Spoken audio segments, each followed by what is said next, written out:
দিনটা ছিল জামাই ষষ্ঠী। তো জামাই ষষ্ঠীর দিন দেখতেই পাচ্ছ হাতে আম লিচু নিয়ে একদম রেডি শেডি হয়ে বেরিয়ে পড়েছি, আর গাড়ি করে রওনা দিয়ে দিয়েছি আমার বাড়ির উদ্দেশ্যে। আর পাশে বসে আছে এই যে দেখো জামাই রাজা। জাস্ট 45 মিনিটস মতো জার্নি করলে কিন্তু পৌঁছে যাব আমার বাড়িতে।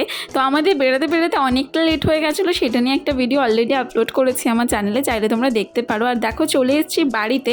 এটা কিন্তু আমার সেকেন্ড ইয়ার জামাই ষষ্ঠী। তো দেখো যাওয়ার সাথে সাথে কিন্তু মা ওকে আশীর্বাদ পর্ব শুরু করে দিয়েছে, মার পরে ঠাম্মা আশীর্বাদ করলো।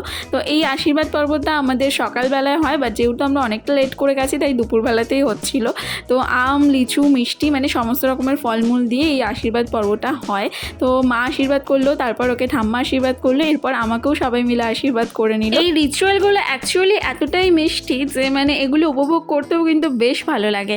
তারপর দেখো দুপুরের মেনুতে কিন্তু অনেক কিছু আইটেম ছিল, লাঞ্চে অনেক রকম আইটেম রান্না করেছিল আমার মা।